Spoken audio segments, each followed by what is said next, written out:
Hey everybody, Kent Marts here at Explore Scientific. My audio wasn't working.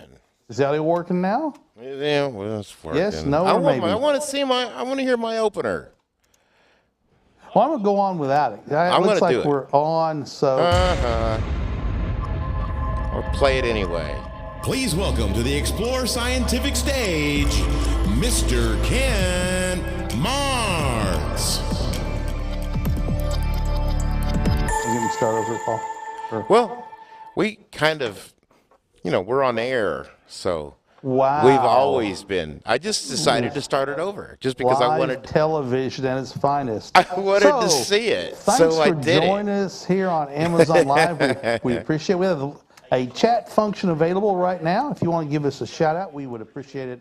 And if you just joined us for the first time, click that follow button. We'd appreciate it very much, and we honor you for doing that. And Noah's going to get that chat function up over here for a minute so I can see your comments. Noah Menard, nicknamed Amazon Menard, is our Amazon guy. Menard. So today's show is on the wing. We're going to be talking about birding. We're going to look at birding a little bit different way. A lot of times these broadcasts have been binoculars and spotting scopes. Well, we're going to talk about doing birding with a telescope. And in this case, we're talking about an Essential Series 102 millimeter f7 telescope. This is the ES-ED 10207 right here. Fantastic, beautiful scope. I've got it mounted on our Twilight One, which is the Alt-Az mount, has slow motion controls. You can unlock it, move it any direction you want to, lock the controls, move the telescope however you want to, and there you go. It also has slow motion control knobs, so you can raise it and lower it in slow motion and turn it left and right in slow motion as well. Paul, why don't you show them some of the pictures that Sheldon Fawarski has taken with the Essential Series ED 102 millimeter telescope. First These one are some that we have fantastic here. Images. Say again? The first one we have here is a Turtle dove, morning dove. turtle dove. A morning dove. Look at Morning that beautiful, dove. Look at the colors in the neck and the back and the feathers, the wingtips. That blue eye circle. That blue eye circle is the telltale for the morning dove, along with that black cheek patch. Just a spectacular image. The grain, the detail in the feathering is just astounding. The next picture you're going to see right here, that's a Sap Sucker, and they don't You suck silly sap. sap sucker. They use that barbed tongue to pull insects out Yeah. that are going in for the sap. Look at the detail in that. You can see the barbs on the tongue of this bird. An astounding photo taken with a telescope. How about that? Next one, what you got, Paul? Let's What see do I you see. have? Which see one what do we I see. have? I don't know which one. Yeah. Oh, the Starling. What? That's Starling? That one? Yes, that's a Starling. The ubiquitous, noisy, obnoxious Starling in its winter plumage is a spectacular bird. It has white tips on its black feathers.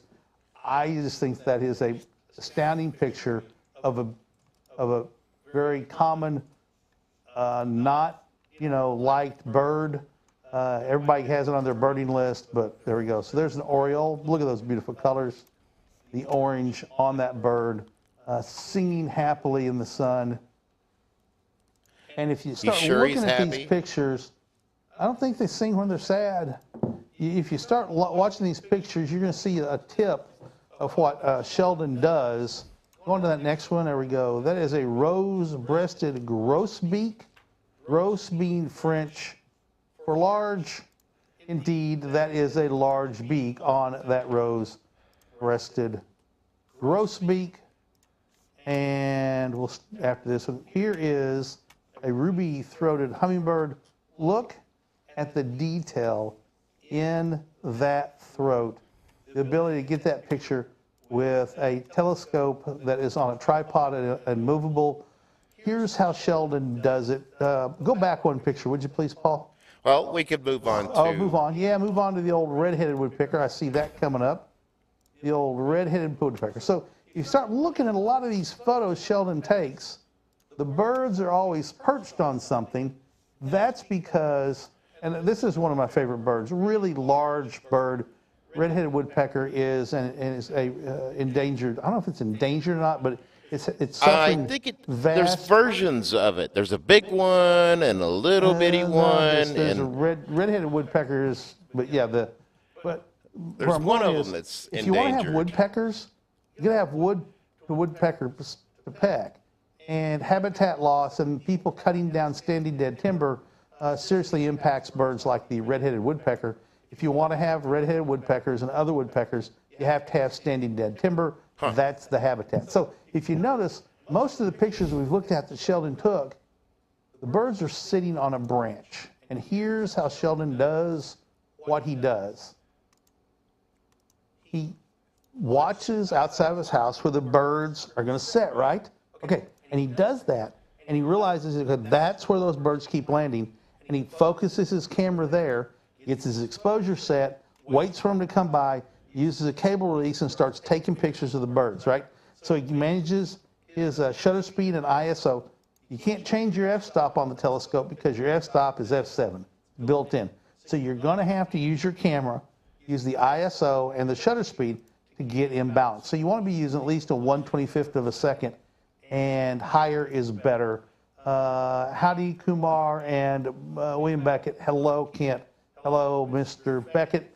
Thanks for joining us here. So we're using a telescope to take pictures. So, well, you know, I can buy a 600 millimeter lens. Yep, there's a lot of 600 millimeters out there that people use. The benefits of a camera lens are it does have an iris f. You can change the focal ratio of the f-stop of the camera, excuse me, not the focal length, but the f-stop of the camera.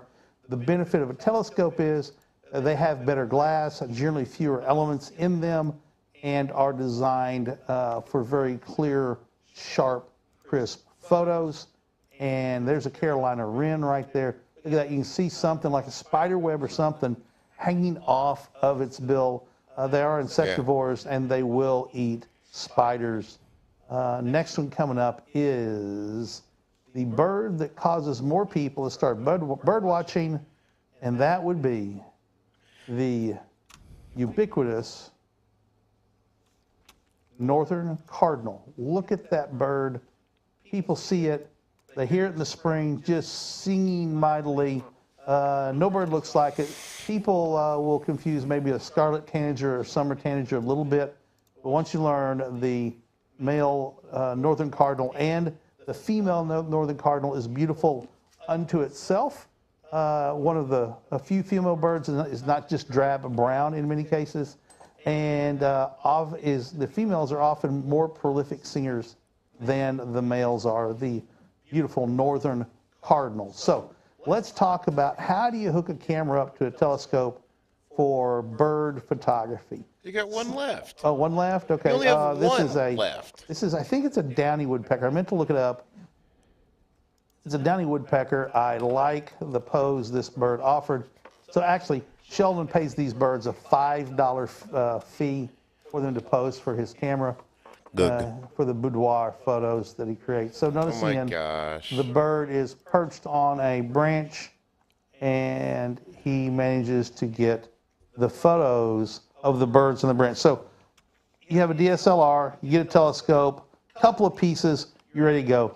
Just like you're going to do astrophotography, you're going to hook the telescope up the same way. You're going to have a T-ring, this is the thin one for a Canon, and it's going to this piece is just like the piece here on the lens for your camera, right? So it's real straightforward. You're going to hook it up onto this adapter. It's over there in the carousel right now. It's 310365, I think. You can probably see it over there. Yeah, it should be over there in the carousel. Noah was going to put it over there. It's not in there yet. Okay, I watched a few red birds at the feeder earlier today. Beautiful birds, aren't they? Very gregarious, and lets you view them. So it simply screws on, right? So this is just like an eyepiece, and it's going to go into the draw tube or the focuser on your telescope. So we're going to take I out don't see it. the diagonal. We're going to take this, which I've put the adapter on, as you can see, and going to simply put it on the camera No, it's just like we the would. T-ring adapter, Noah. There we go. Just like we would the camera lens.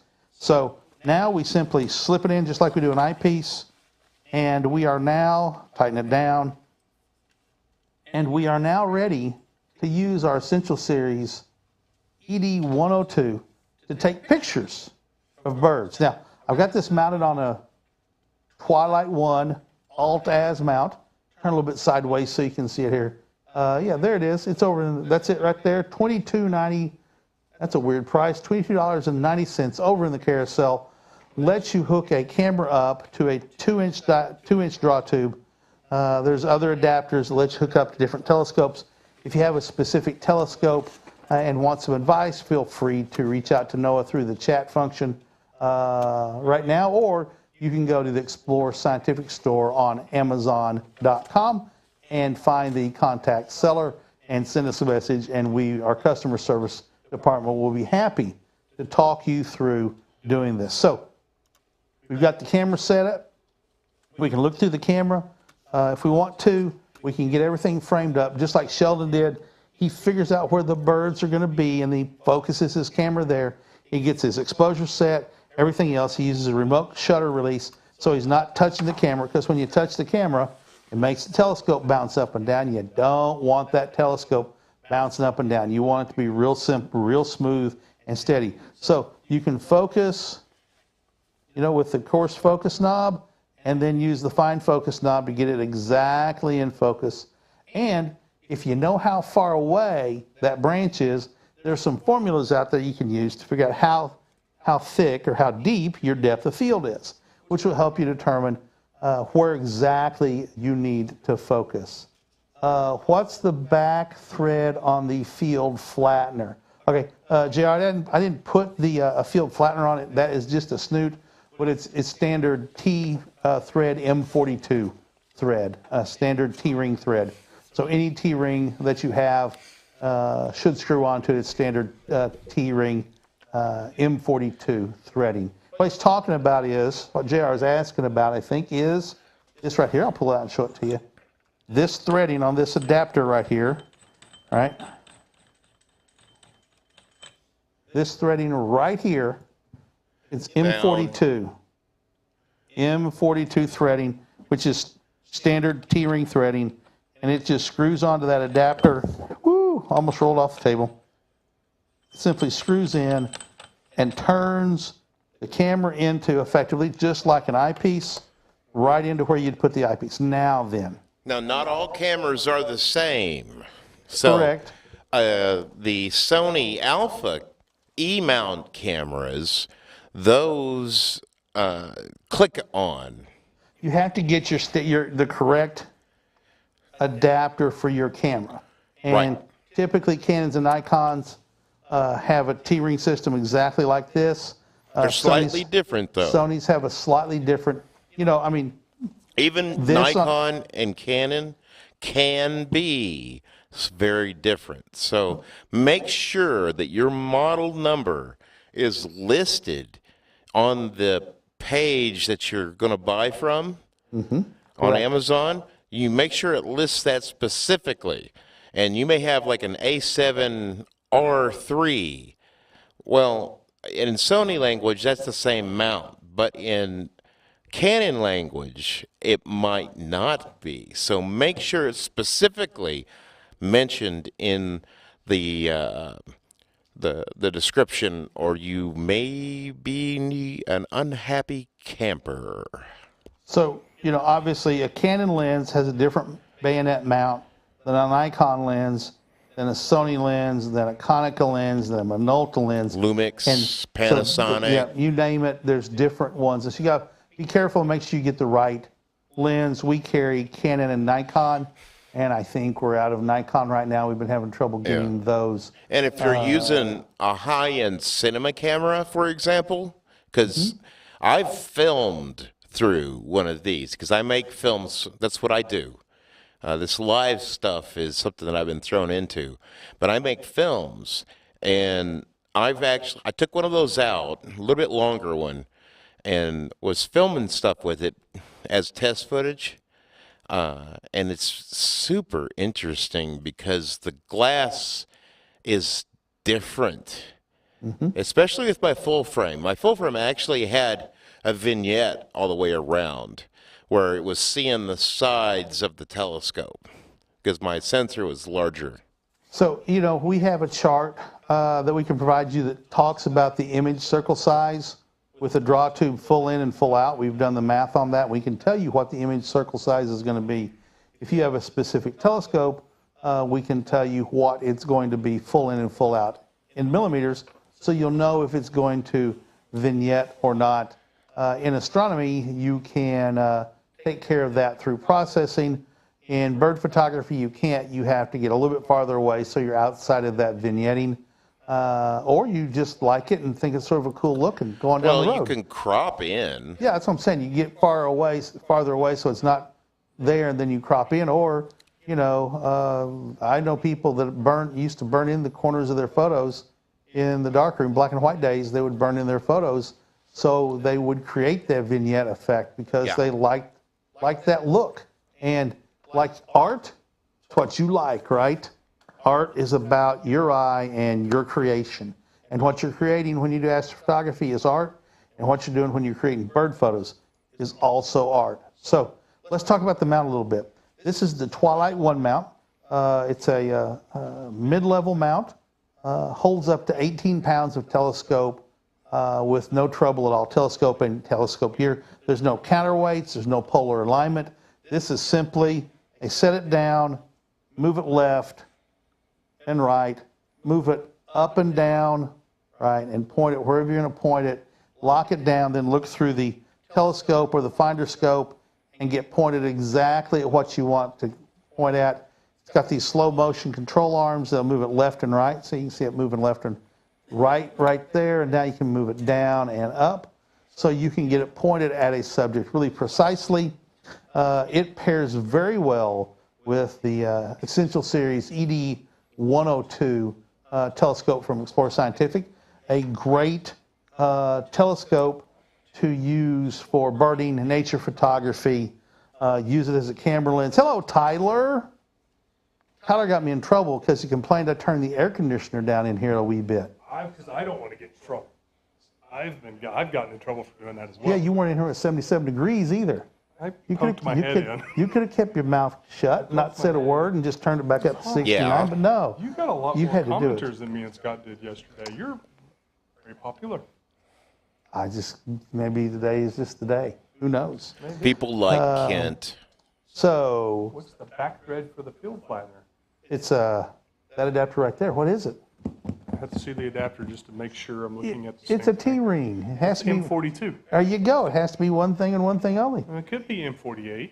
They make T-rings that are M48. Does that look like it's M48 to you? Unfortunately, no. It's There you go. There you go. So anyway, talking today about Tyler about doing bird photography with this Essential Series 102, which is what Sheldon Filarski does, and we were showing some of those photos he's done at his house using these things. Jerry's calling me. I'll go talk. I'll be back. Go talk to Jerry. Tell him I said hey. So Tell anyway, Jerry to call in. We'll put him on. So anyway, there goes Tyler talking into his Get Smart wristwatch. So Twilight One? Yes. Okay, make sure I got the right mount. Twilight One, the MAZ01-0, MAZ01-00 is That the number SKU. means nothing I on know, Amazon. but in the Amazon world, but you might be able to see it and figure out what it is. I don't know. Amazon Menard, he's the Amazon guy. Yeah, talk to him. Talk to Amazon Menard. So anyway, if you're just joining us, we appreciate you giving us some of your time. Thank you for joining the family. If you've not done so already, find that follow button. If you feel so moved, click on it. The more followers we get, the more... I don't feel moved at all. The more people get served what we're talking about.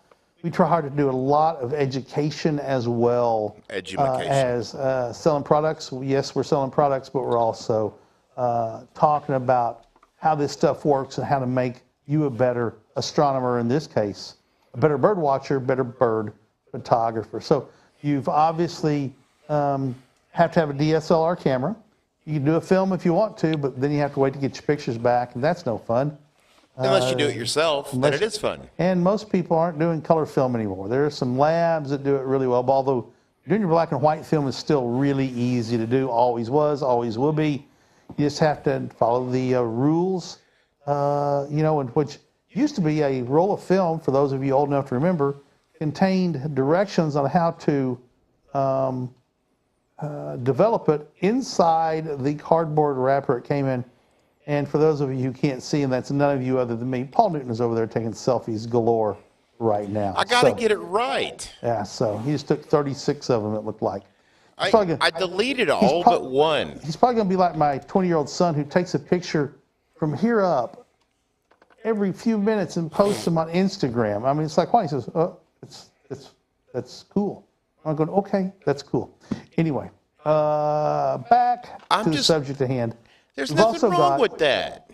We've also got the viewfinder, the 8x50 straight-through viewfinder, which would assist you in doing your bird photography, because just like pointing a telescope at something like the moon or M42 is difficult, it's not easy to point your telescope at exactly where a bird is sitting either and get it lined up. So obviously you're not going to move. It's possible. I've done it. Oh, it's possible. It is. It's hard. You can make it easier by using the 8x50 straight through finder scope, whether you're doing astrophotography or visual amateur astronomy or bird photography. That 8080, you could probably use it as a lens. Oh, absolutely. 8080. It's small enough. A 480 millimeter lens, absolutely. 714 millimeter 102, or the 127, which is 952 millimeter focal length. If you hook a camera up to it, it's a 952 millimeter focal length lens. Yes, they have fixed aperture. You adjust your shutter speed and your ISO to your best If you're using a micro 4/3 versus a full frame, your crop factor is going to make that you're going to times 0.2 or no, 0.4, right. I think it is. Right, your crop factor is going to increase it just like it does on going from standard lens to a crop lens. Let's see. William Beckett says, hello, Tyler. He's already skedaddled, so he probably didn't see it. And William Beckett, I can't send stars from my phone. Not sure what you mean. I can't see stars? Like thumbs up on the other platform. Oh, like, gotcha. You can't see thumbs up. Okay. Those stars, would a good camera tripod hold the ED80? Yeah. A good solid camera tripod would. I wouldn't want to go with anything, flimsy. Your hardest thing is going to be attaching the telescope to the tripod, because camera tripods are not designed with a Vixen foot. And so there's going to be some meshing issues there, Mr. Beckett. But if you got our dovetail, it's got a place you could do it. It does have a place you could screw in the 1/4 to 20 in the bottom of it. Yes. It might not be very stable. It's not going to be real stable is the problem. So a tripod is probably going to be... So here you go, Kent. Better. Complaining about my selfies. There it is. I wasn't complaining. I just making an observation. That's what you were doing. I wasn't going to use that, but then I saw. There's Robert Price, the COO. Robert Price. Come join us, Mr. Price. He turned around, grinned, and said, "I got other things to do." 1:30 to 3. Don't come in here if you don't want to get on TV. Because I'm going to invite you to be on the broadcast. JR says, I use a Manfrotto tripod 475B as in boy while testing my telescope. It can be done. I'm just not familiar with how you're going to hook everything up to it. If the Manfrotto has a dovetail, that makes it real easy. If not, you're going to have to get a ball head or something. Well, if Now, here's you one could thing. put it on this. Here's how you can do it. This handle slot up here, Paul, on top of the telescope. Yeah. Let me spin this around real quick. This slot right here is a 1/4 to 20 slot right here.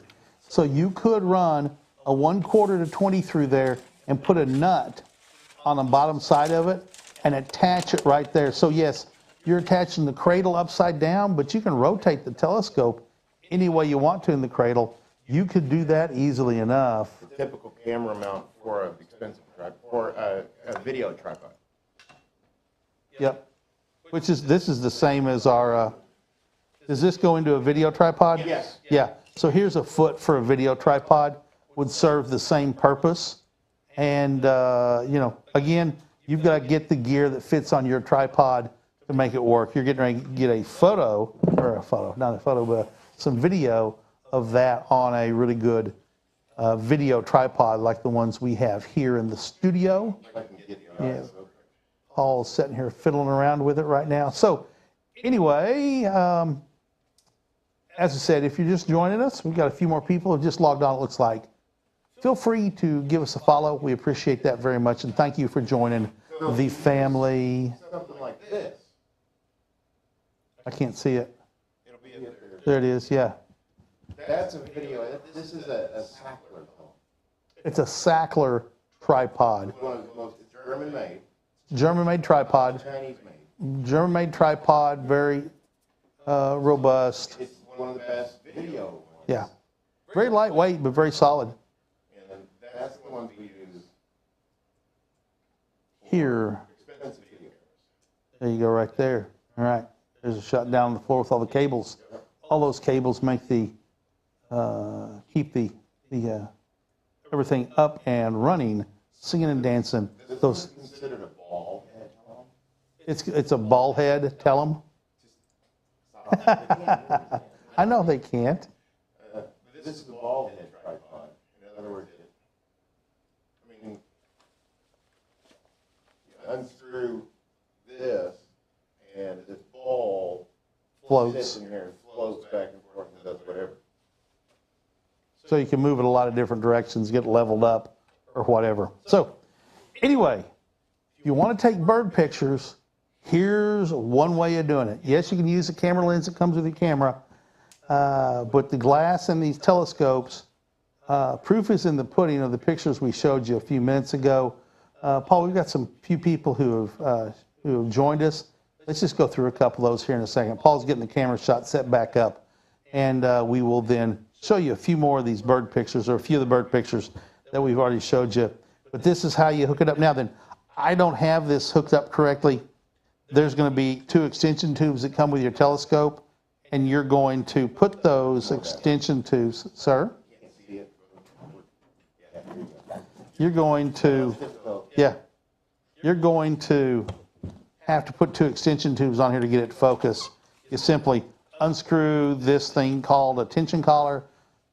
Telescope comes with 2 of these, 2 extension tubes, about that long, 32.5 inches, 32.5 millimeters of working length.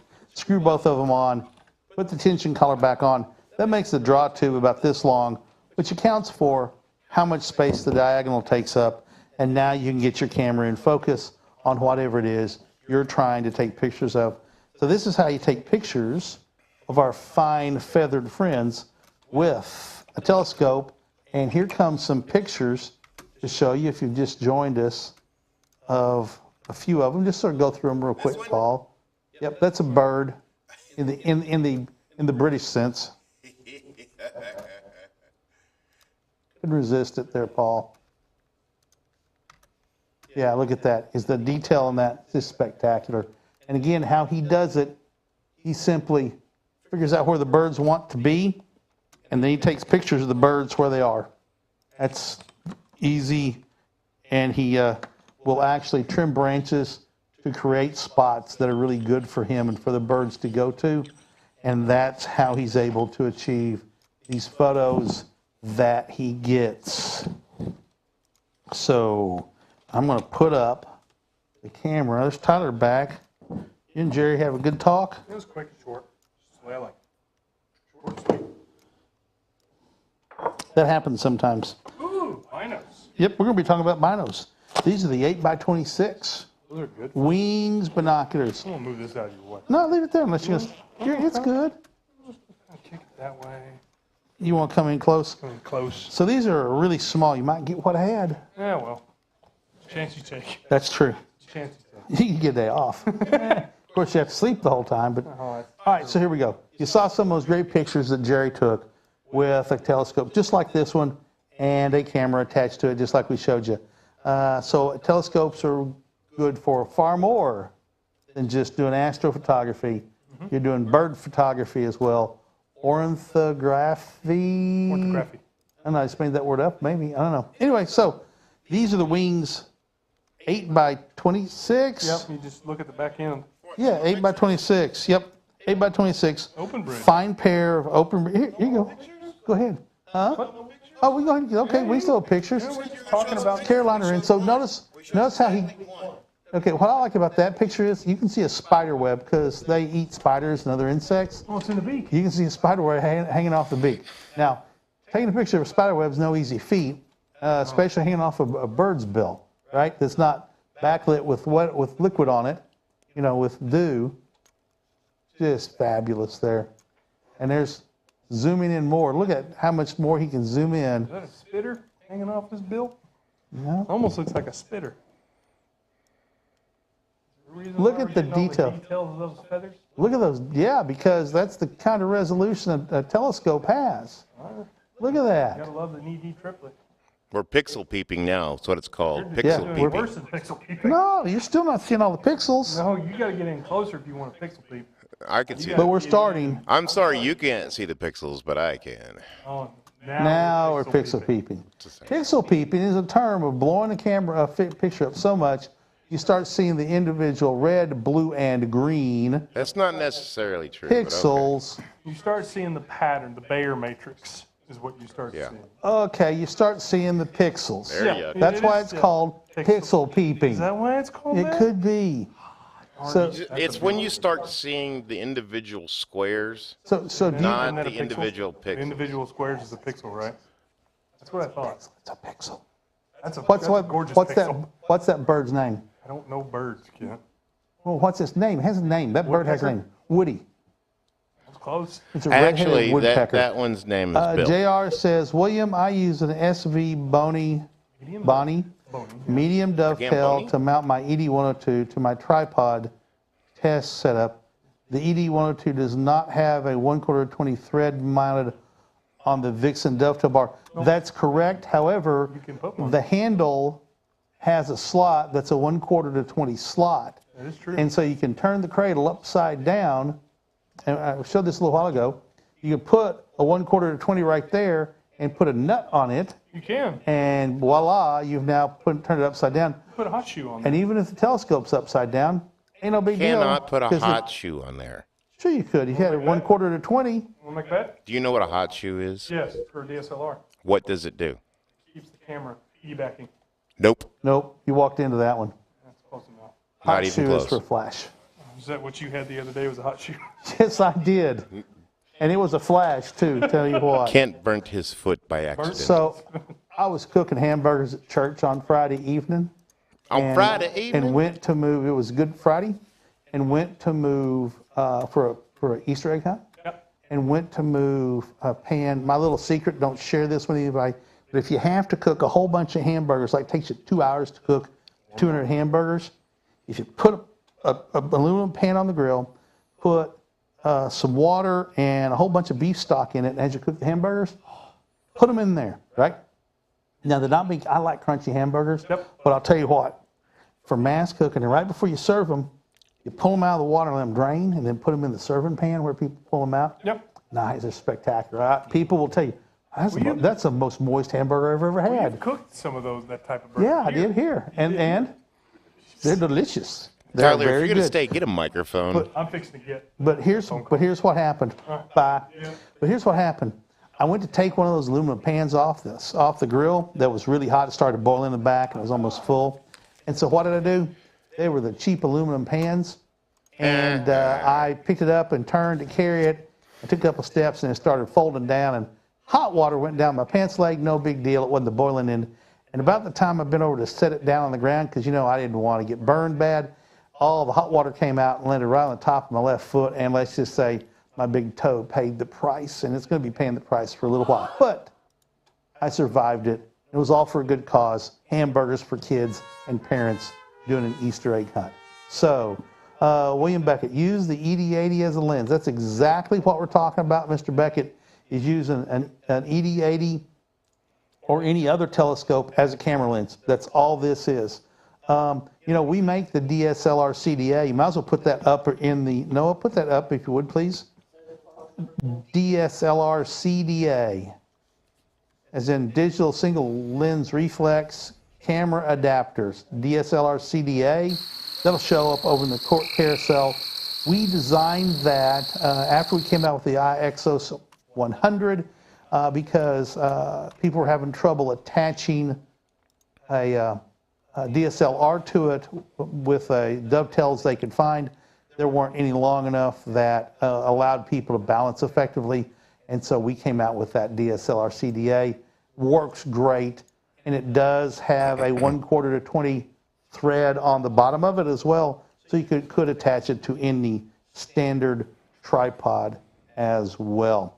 So moving on, here are the Alpen wings, 8x26 binoculars, a great small pair open bridge binoculars, fits in your hands really well, passes the twist test with flying colors, and is a great pair of binoculars. I don't use my glasses on when I use binoculars, so I'm going to take them off to focus. And focus is really close. I mean, gee whiz. The TV is what, 7 feet away? TV's maybe 7 feet away, and I am able to focus on the TV right here. Billy's Astro says, hello. Hello, Billy's Astro. I'm looking at me, looking at me, looking at me. So anyway, very nice pair of binoculars, very inexpensive, not bad over in the carousel. Comes with flip-up eye cups. These are fully multi-coated. They're purged with argon, which means they're sealed. There is no moisture inside of them, which means, how many times can I say which means in one sentence? Which means you should say which means. Which means I should stop saying which means as much because as I'm there's a saying witch which means. that means. So it witch. means that with no moisture inside, they're not going to fog up. And once a pair of binoculars fogs up, they are not very good. So moving up in price and in size. So Daniel Sanchez says, will you recommend a Maxutov for that kind of photography? I will not, because I've never tried it, but I know that Maxitovs have the same effect sometimes that you get with a Newtonian because there's a central obstruction. Yeah. And if the light is bright enough, it all depends on how the F ratio is going to be. At night, with a Newtonian or a Maxitov, you don't see that central spot because your pupil is dilated and bigger around than that central spot, so you see right past it. If you try and use a Newtonian or a Maxitov in the daytime, oftentimes you can see the central spot, sometimes in really good focus, weirdly. Sometimes it's just a black sort of nebulosity right in the center, sort of reverse vignette almost. So haven't done it. Definitely may have to go out and try that just as an experiment. I will do that and report back next week on next Thursday's show and may show some pictures. So Daniel Sanchez, definitely stick with the refractor or a reflector. I think, Maxitov is a reflector. That's true. I didn't think about that. You're right. Just like a Maxitov is a reflector. So I'm going to test it to see if my instincts are correct in that with daytime, you're probably going to see that central obstruction. If not, and it works, Maxitovs, 100 millimeter diameter Maxitovs, ours, 1400 millimeter focal length, and then the 152 and the 127 have 1900 millimeter focal length. You could reach out there and take some nice pictures of birds pretty far out there. The nice part about using one of our refractors is that it has a really nice fine focus mechanism on it, whereas the Maxitovs do not have that fine 10-to-1 focusing mechanism on it. Norm Hughes says, good vibes. BUI or BYE? Vibes. I can't. Vibes? Vibes. Okay, vibes. Okay. Good vibes. These are 8x32, 8 power, 32 millimeters across. Really nice field and pair binoculars. Howdy, A partner. little bit more robust, a little bit heavier, not as compact as the 8x26s because they're bigger. They have the internal roof prism. Again, I can focus these well. Let's see if I can focus on the computer screen. Oh, yeah, absolutely. Can focus on the computer Which one are screen these with again? no trouble. Sir? Which one are these? These again? are the Condor 8x32s. Oh, the Condor. The Condor 8x32s. They're over in the carousel. It should be anyway. Let's hope they are. So moving on down the line of binoculars. Why use binoculars for bird watching? Because they're easy, compact, easy to carry with you, and can be ready to go at a moment's notice. Obviously, much more difficult to go around the fields and the woods with a Essential Series 102 millimeter telescope and a Mazo 1, the Twilight One Mount. Not quite engineered for that as well. So moving up again in price and a little bit in size, these are the Alpen 8x34 binoculars. As you go up in which price, version? sir, Shasta Ridge, Getting there. Wings. getting there. Well, I got to know it to show These are the these product. Wings, 8x34s. So again, open bridge binoculars, The 8 really by easy. 26, it's virtually the same binocular, just a little bit less magnification. Same magnification, less light gathering power. The 26 has more, right? No, the 26 has less. Really? 26 millimeters across versus 34 millimeters across. Okay. It's got, 6 more millimeters, which doesn't sound like much, but we could do the math, figure out how much more light is coming in using the ubiquitous formula, pi times the square of the radius, pi times r squared, to determine how many square millimeters of surface area it is. And sometimes 6 millimeters, when you're talking something that small, is an inexpensive, not inexpensive, can be significant percentage increase in light coming through the telescope, through the binocular to your eye. Again, fully multi-coated, waterproof, designed for the outdoors person in mind. Comes with nice carrying case, as do all these binoculars that have a really nice shoulder strap on them. Makes it easy to carry, easy to tote around in the woods with you. And I am going to put the lens caps back on here so I don't leave them out, and then have to figure out which ones they go to and open up every box. Again, don't really want to do that, so I'll put them back up. Might as well. So, might as well, that's right. So now, moving on to the Alpen Shasta Ridge. Now, these are the new Shasta Ridge binoculars. The old ones are good. These are great binoculars. These are greater? More greater. More greater? Fully redesigned, much better optics than the previous generations. These are 10x42 binoculars, nice, compact, 10 power eyepieces, 42 millimeters across. The 8x32 and 8x42, 10x42, right there in the really super sweet spot for birding. My dad always just had an old pair of a Korean War era, or maybe 1970s era 10x50 binoculars with the standard zigzag pattern, not the roof prism, with coral prism, and that's all he had his whole life. And with these, compared to these to the previous generation, the brightness is incredible. Compared to the previous generation, they're lighter, they feel better in your hands, just a whole new design that allows you to get a really generous view. I don't think I'm going to be able, these won't focus this close. Nope, not quite. Is the camera not quite? Oh, your screen's, way past in focus. So there we go. I'm looking at Paul. Look at the back of his head. There we go. So Shasta Ridge, 10 by 42 binoculars. Fantastic pair of binoculars. And these binoculars come with a really fine piece of kit. That really fine piece of kit is the neck strap that goes on the binoculars. I haven't put them on here because they don't fit in the box real well once you put them on. Fit in the cardboard box once you put them on. So I need to do it one day. This is made out of neoprene. It's stretchy. Think back to those binoculars my dad had. They had that thin black plastic strap that would dig into your neck and dig into your neck and dig into your shoulder. That was not good. It's just what they had. But, these modern shoulder straps, neck straps, this neoprene, very comfortable, won't dig in.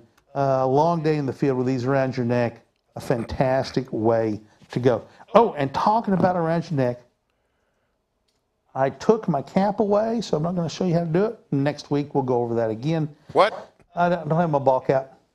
It was here. It was I took back it away. there. Yeah, I took it away. I carried all the stuff from the other shows back into my office in the storage room. You know you're going to and use it. I took my cap away. Hey, so it's easier to show than to explain. Sell some of that stuff. Yeah, we don't sell my cap, though. But everybody has a ball cap. Not that says next week, Explore Scientific. Yeah, actually, we do sell those, I think. I haven't seen any. I don't know. Do you have those, the Explore Scientific black caps? I don't know what it is. You'll have to look on somewhere else. Look in our search platform. And finally, last but not least, the Teton. My favorite. 10 by 42s. Not that one. We're sold out of that one there, Paul. What? Or Noah, that red one. We're sold out of.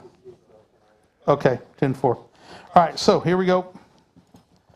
10 by 42, same size as the Shasta Ridge, significantly larger. That larger comes into more weight, but boy, these are astoundingly fantastic. You go out and use these in late evening, the brightness, it's like you can see in the dark. You getting ready to run some B-roll there, Paul? Maybe. Maybe if you can get it queued up. So these are fantastic. Is there sound with that? No, it's Rick. It's Rick talking about them.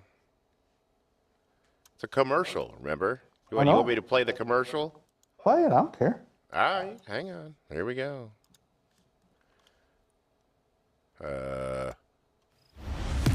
Good optics are a must for a hunter. The new Alpen Tetons. They're lighter, they're better in low light, excellent glass. You'll be hard pressed to find that glass for under $1,000, and guess what? $500 right here. Everything that you would want in a pair of optics. I know what I'm looking for, and once I know what I'm looking for and find what it is, that's what I'm interested in buying. The bottom line is they're affordable, they're lighter, and they're great in low light. The new Alpen Tetons. Another deer coming out. I guess, and I hear the commercial. I thought what was impressive is how slowly Rick took those binoculars down from his eyes at that one point. What the heck? It was almost like you slowed the video down. Oh, wait a minute. What's going on? I've disappeared. We've lost the feed. We haven't lost the feed. It's this. There we go. He hadn't done the wiper. JR says, Max. I'm still getting used to this. I'm trying to push the software as far as it can go, which means that sometimes it goes further than I do. Indeed. Yeah. JR says, Maxitas are my go-to telescope, go-to scope. They're the best. That long focal length, JR does a lot of planetary astrophotography, and that super long focal length coupled with a 2, 3, or 5x Barlow really gooses that planetary astrophotography. So, back to these. These are a grand pair of binoculars. But they're not a grand. Huh? But they're not a grand. No, but they're Tetons. See, get the play? Grand Teton, get it? Yes, grand but it could also Teton. be grand, $1,000. No, but they're half a grand. more or less, a little bit less than That's half, more a than really good half a grand. value. Yeah, this price, if you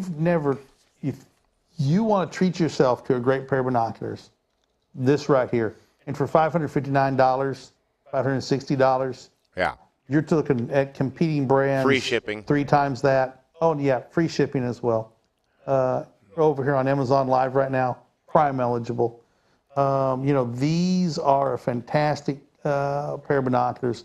If you have never had a pair of great binoculars, need to treat yourself to a pair of great binoculars, or These tell your wife, things tell your significant other that they're going to treat you to a pair of binoculars, and then order them yourself and thank them for letting you do it. These things see in the dark. Yeah, in low light situations, it is amazing how well this pair of binoculars work. Modern coatings, modern technology, better Plus, glass. it's wide front there. It's just astounding what these binoculars can do. For astrophotography, they're a knockout. I mean, I can just not say enough. They are a knockout. Especially if you get hit in the head with them. So Rosie started following. Thank you, Rosie. Rosie said just now, for my son. Hi, how you doing, Rosie? Thank you very much for that follow.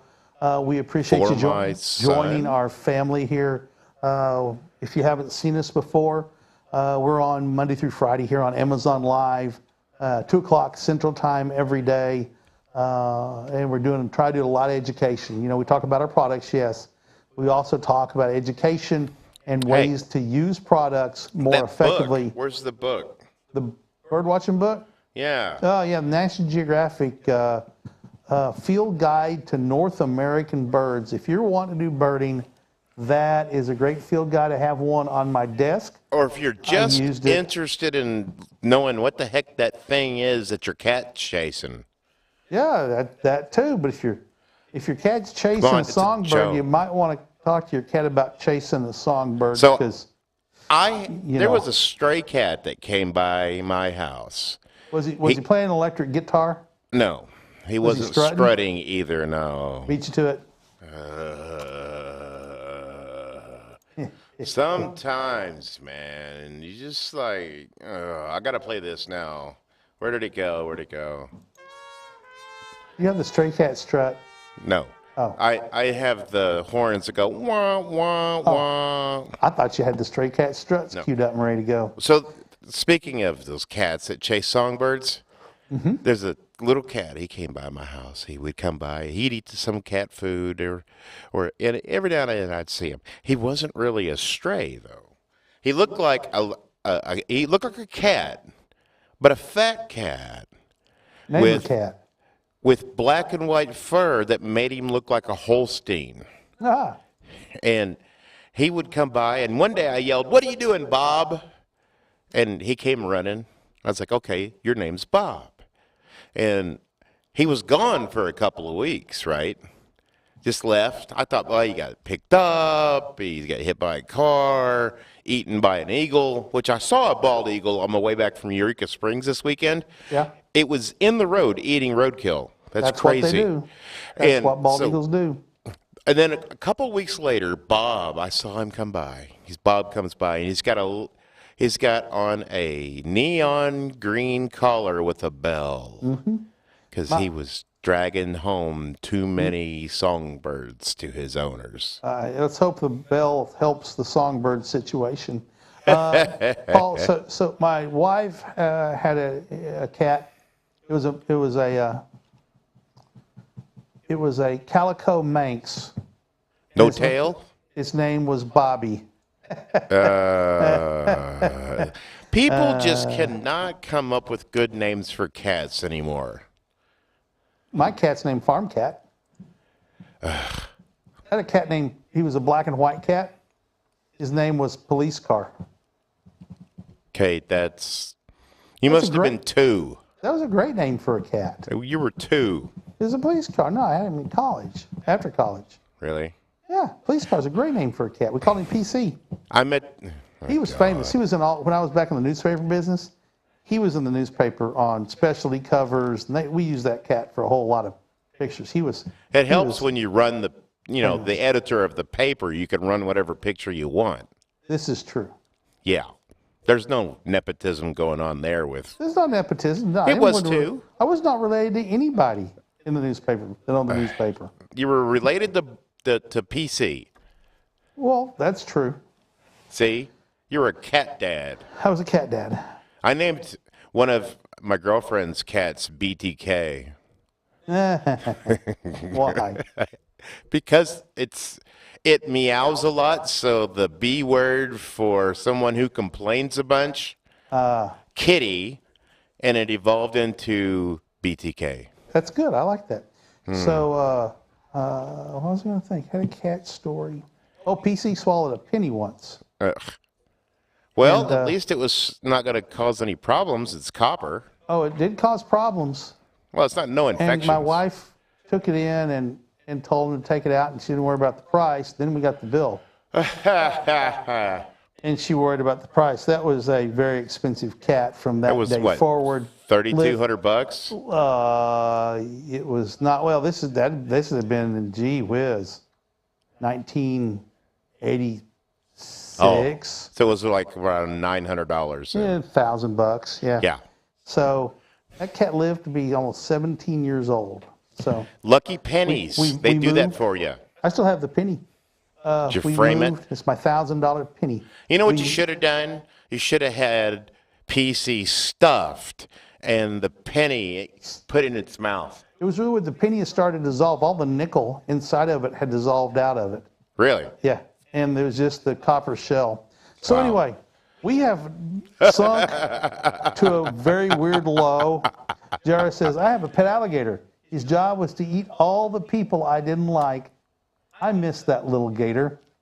Yep. I had a pet alligator. Did you let it go, JR, or did you, how'd you get rid of it?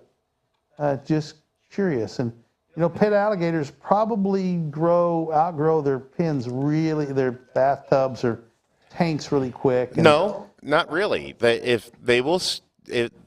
like a lot of reptiles. They grow to their habitat, yes, and then they stop. Died in the tank. Yep. I'm sorry, JR. I'm really that's sad. Anytime a pet dies, whether it's an alligator or a cat or dog, very painful. So anyway, Rosie, thank you for joining us and joining the family. As you can see, we've got a robust family here with Explore Scientific. Hey, I'm on a diet. Sir? I'm on a diet. Yeah, I am too, but I'm trying to be less robust than I was. When I was growing up, we called it big boned. Yeah, that's just a euphemism Cartman. for being overweight. So anyway, we're going to wrap up. I'm going to get out of here.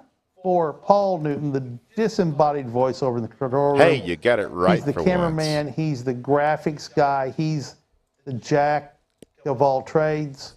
I'm the comic relief, the editor, the producer, the director, the cameraman, the audio engineer, the graphics producer, and best boy. I'm also the best boy.